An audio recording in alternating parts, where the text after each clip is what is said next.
Hi, so Liz, thank you so much for joining me today. And you're my second interview in the series for the Stories Behind Empowered Women series. So rather than just going in and talking about what you do, I'd just love to know who Liz Adams is. You know, what's your story? What has got you to where you are today? Sure. Well, thanks for having me, first of all, Amanda, and for setting this up.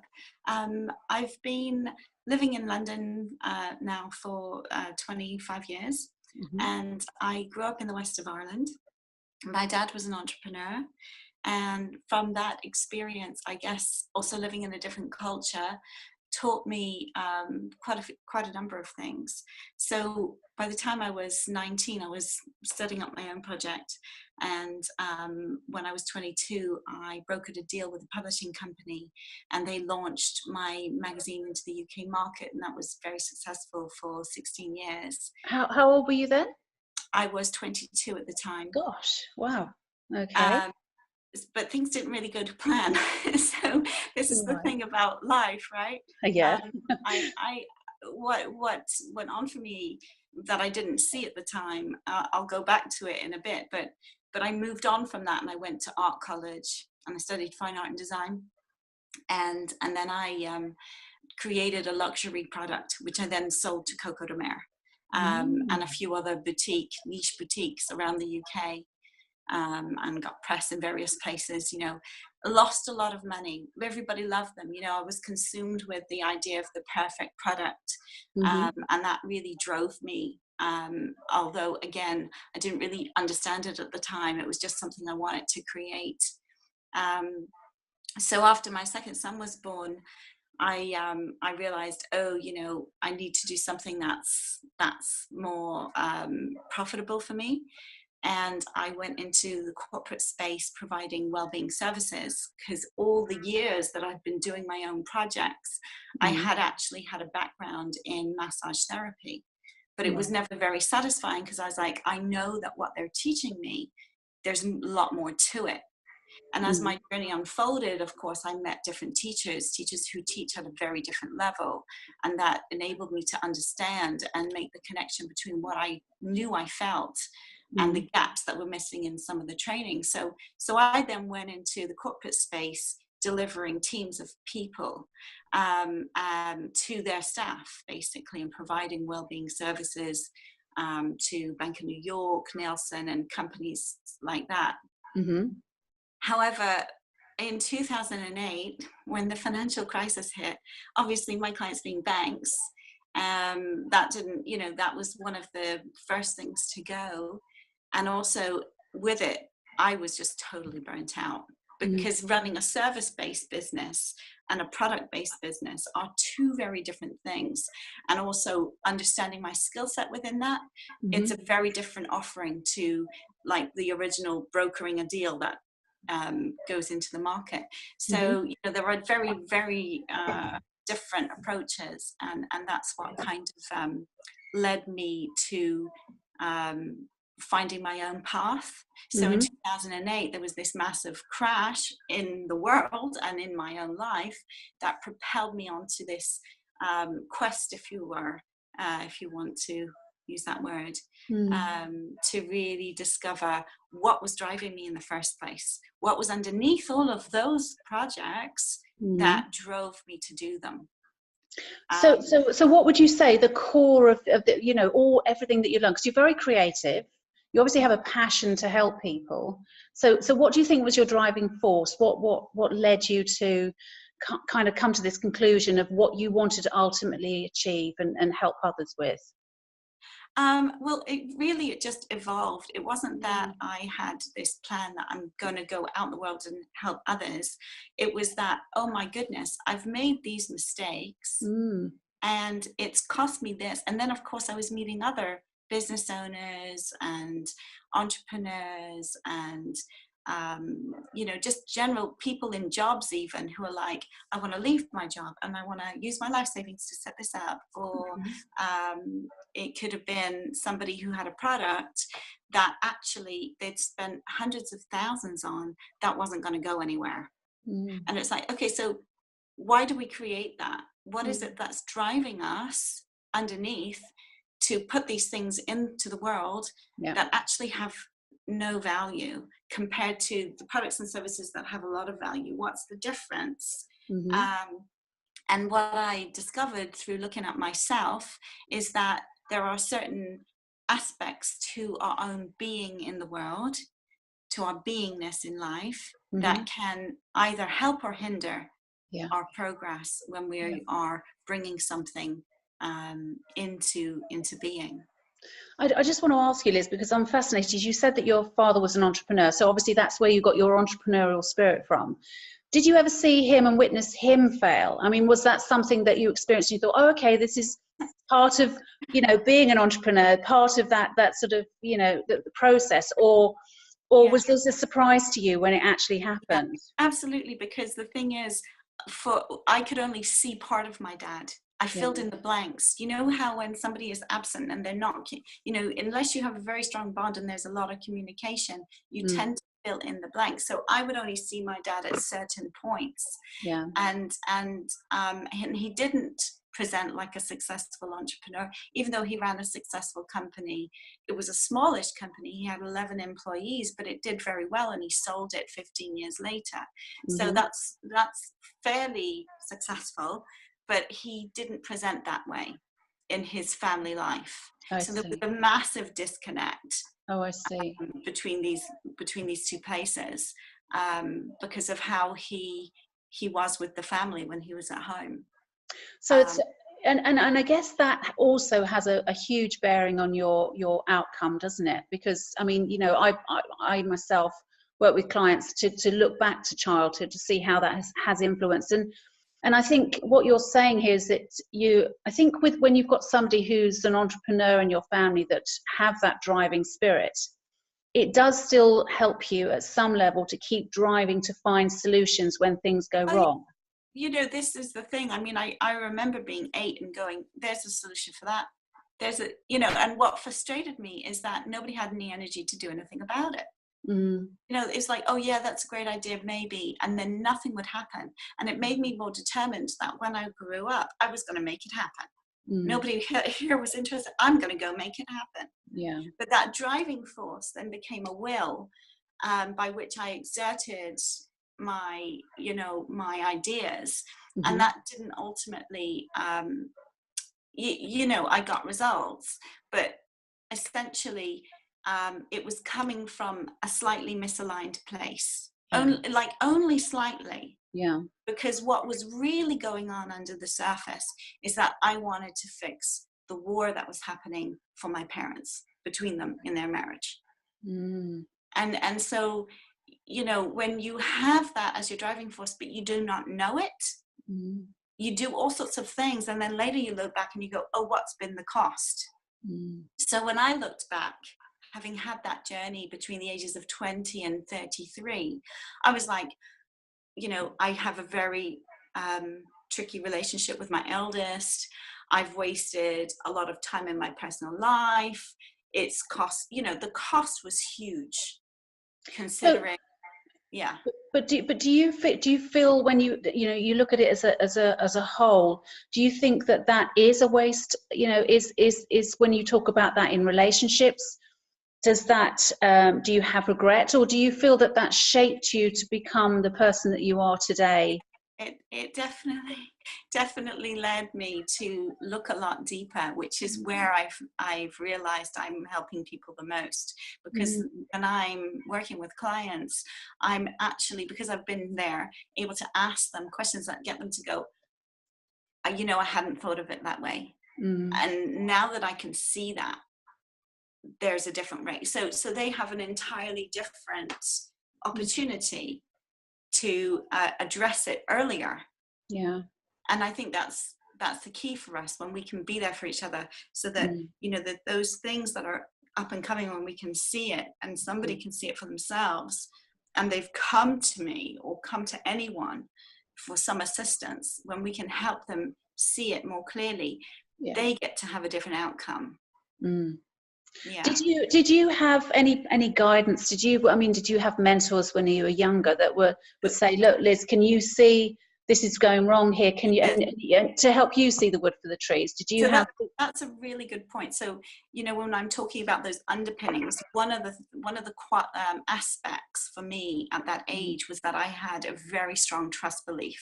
So I didn't seek advice from others, and that was also a very important missing quality. And when I did go to others who had, who had connections or whatever, I often got, that's impossible. So 6 months before I brokered the deal with the publisher, I went somewhere to see if I could get some seed funding to help me, because at the time I had a young baby. Internet was not a thing then. Like, you had the internet, but very little was done over internet. So I'd be traveling into London with my little baby to the business library to do the research, to do photocopying, while changing him and breastfeeding and all of that. And living on very little money. And I went somewhere and I said, do you think you could help me out with the expenses of putting this together, because I'm going to do this with it? They said, listen, love, that is too big. You will never be able to do that. So, and 6 months later, I had it done. And so I guess in my mind at that time, I didn't really trust anyone. And at that time, there wasn't a lot for entrepreneurs in London. It was about 10 years later when entrepreneurialism, if you want to call it that, really started to take off in the UK. Yeah. Before then, it was like a very standard kind of way of doing it. But I was definitely driven by the fact that I came from a different country, and it was like, we do it and we do it together. Yeah. Yeah. And it is that fighting spirit and that trust. And that's really interesting, because I think a lot of what I was just having a conversation this morning with somebody, for people to come to people like us who, I sort of just in a sort of I guess you can call us fixers. We can see or help people to see what they need to see to be able to fix themselves. We didn't have that. And I think, because we had to find our own way, and it was all about blind faith, trust in our own process, despite what people say. Because I do resonate with that. A lot of people have always, said to me over the years, you can't possibly achieve that, you can't do that. And when people say that, I hear that a lot of my clients, a lot of people that I work with, a lot of people I know will actually say, oh, well, I'm going to give up. And I just feel that we the only way to succeed is actually when we do the work on ourselves. And if it's there, at some level, we'll be able to achieve it, because it's as you say, it's seeded from somewhere. It's seeded from within us. Yeah, absolutely. So nobody else can actually talk about it or judge it, can they? That's really true. And there are ways to measure whether something is worth it or not. At the time, I was a real risk taker. So now when I look at opportunities, I'm looking to minimize that risk as much as possible, because I'm aware that I have this amount of time, this amount of resources, this amount of energy, and and so you need to kind of have a different type of approach to weighing up whether something's even worth going for. So that's another thing that I have ways of helping people with. But essentially, when people come to me, they come because there is something that isn't quite right for them. So I went into my journey with great resistance. I was holding on to this company that wasn't working, right? That was paying everybody but me. And I didn't want to let it go. No. I was like, no, this is going to work. This is going to work.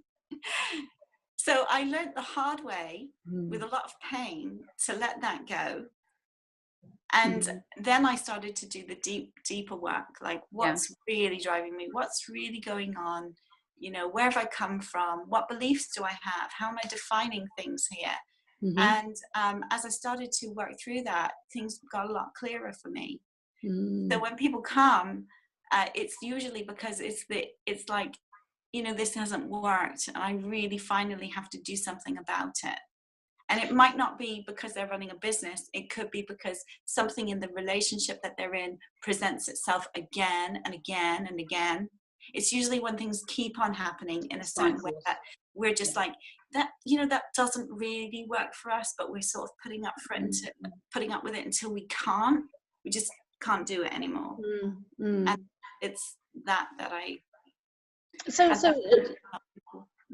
so do you think it's maturity that's helped you to let go of the thing and be more things that don't serve you, and to enable you to actually make right decisions and be more discerning of, you know, those choices? Or do you think it's perhaps taking less risks because you've got children, or is it because you're just at, you know, at that point now that you've done enough and you've seen enough mistakes to actually know and hone in on what's right and what's wrong? Do you think you've got that kind of formula now?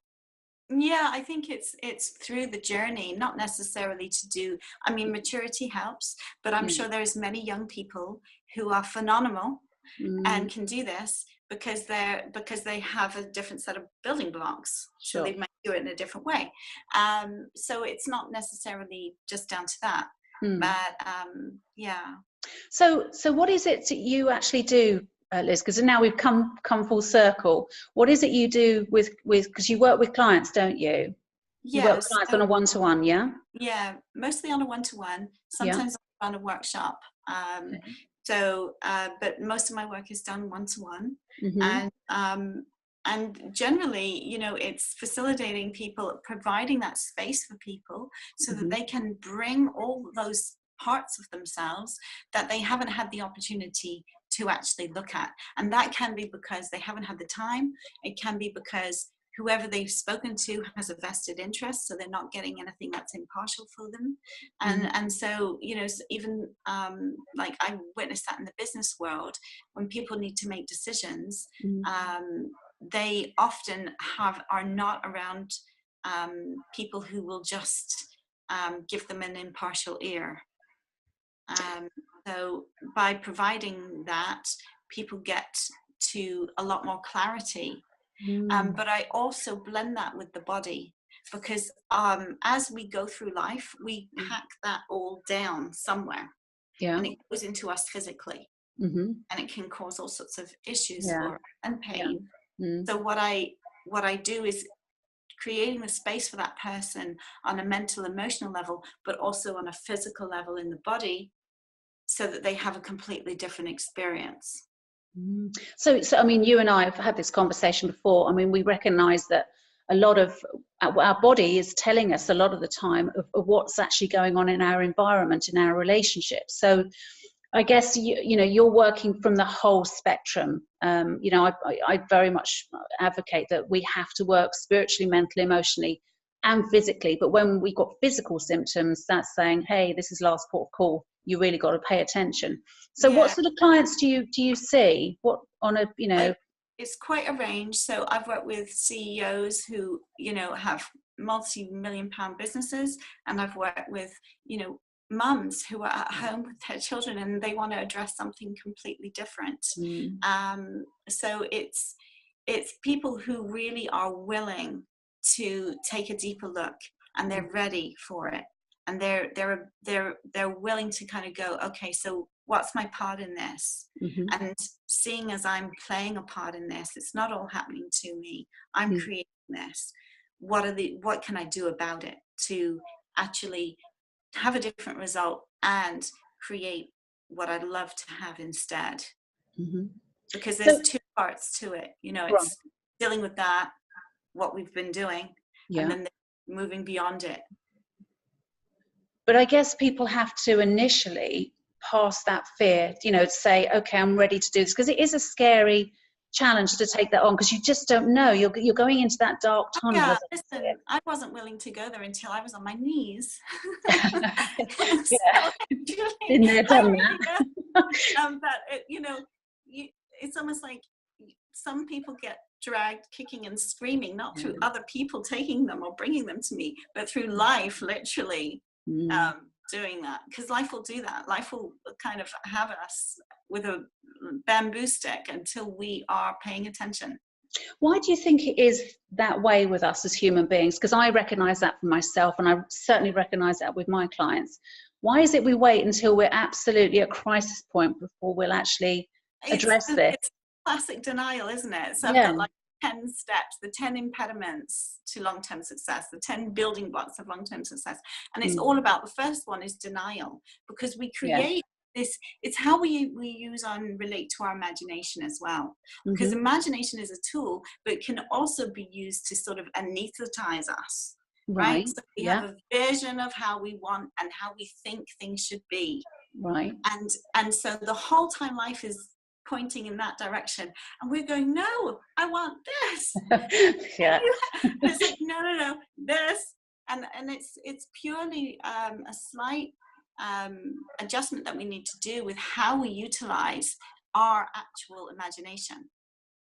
That actually makes sense, doesn't it? Because we just accept, or we put up with, or we're in a relationship where we just well, that's the way he is. That classic thing of, I spent a long time in a relationship that didn't serve either one of us, because I had this thing of, this is how it's got to be. So I totally disregarded and ignored and denied, all classic denial of what he was actually telling and doing, because I didn't want to acknowledge it. I wanted it to go that way. So it's that stubbornness in me that has gotten me into trouble again and again. And stubbornness can be a great quality. It can make us persevere, right? It can make us endure on something that's difficult and tough, but not when our only reference point is our own sort of idea of how things ought to be. Sure. So have you got any advice for people who are listening to this and perhaps think, oh gosh, maybe that's what's going on in my relationship. I'm in denial, or maybe that's what's going on in the workplace. I'm really not comfortable, but I'm putting up with. What would you say to people just to get them to push past that denial, so they actually start taking some responsibility for it? I guess it's find a good facilitator. Get into facilitation, because it makes all the difference. And it's a bit like, even in business, it's like, who's your network? Because when you have mentorship and good network, you can then talk to people and get advice from people who are out there. But when it's our personal stuff, you need good facilitation. You need somebody who will hold you there enough so you can see yourself clearly. Not so they can sit there and listen to you and agree with XYZ is happening to you. It's very, very different. And I think that's the difference as well between therapy, say, and the type of facilitation I do. Therapy can get people talking about what happened, but it's like, oh, this is what happened to you, and this is what happened to you. And it becomes like a repeat cycle where you go over and over what's happened, but you're not actually taking any responsibility for it. Because at the end of the day, even though we're very young, we have choice. We are born into choice. So we have to use that then and look at it. Where have I been at choice? So I've done stuff on myself where it's like, oh, I was 2 years old and I chose to do that. And that was, and that got me that outcome. But I was the one who had that behavior. Nobody put that behavior on me. There was circumstances that influenced my behavior. But when we start looking at it like that, we have a very different experience suddenly. Yeah. But it's interesting that you mentioned about the therapy, and I, from my past experience, counselling never worked for me. I used to get very frustrated. I'd go and sit there for an hour with somebody, and all my woes would come up, and I'd be carrying them like a couple of shopping bags. And then she'd go, "Oh, I've got to go home now." End of session. She goes off to cook fish fingers for her kids. And you wonder why you've opened up all this stuff. What do I do with it? Pack it all in there yourself and take it home, and you feel like really ruined. It. Absolutely. And you go back into life, and you just got to suppress it all. So I guess maybe that's shaped who I am. Maybe that's why I do what I do, because I just got fed up with the same old, which was not doing anything. And it is creating that space and allowing people to see. So if somebody wanted to come and see you for to have that space for them, how would they get in touch with you, Liz? Oh, so I have a website. It's elizabethadams.eu. And on there's a little link that people can book in. So they would just follow through to the booking link, and they can book a discovery call with me if they want. So discoveries are an hour long. They're free, but I ask people to pay a refundable deposit against the cost of working with me. And if they decide it's not a fit, then they get that money back. It's an immediate refund. So do clients come to see you for a one-off session, or can they see you over several sessions, or So how does it work? I have a 9-month program, so tend to work with people over a 9-month period, because that's and then, you know, I do that because it's like, you know, gestation, Nurturing. assimilation, and completion cycle within 9 months. I think it marries our nature as women very beautifully. Yes. But essentially, people will do a month's introduction before they'll make that choice. Yeah, And that's lovely, isn't it? Because that gives them that builds that trust to know that that space is actually dedicated to them. It will work for them. And, you know, it's like anything. If you're going into a relationship, you kind of want to test it out. You don't go into a relationship thinking you're forever. You kind of want to test it out, because it is a really big commitment. Yeah. So I love that idea about that gestation, you know, going through that nurturing process and coming out the other side reborn. So yeah, that's fantastic. So people can get in touch with you through your website and get hold of you. And yeah, I mean, I've set it up that way because for me personally, I learned through time. You know, I don't, like, I can get a lot from just having, you know, a short conversation or a short whatever.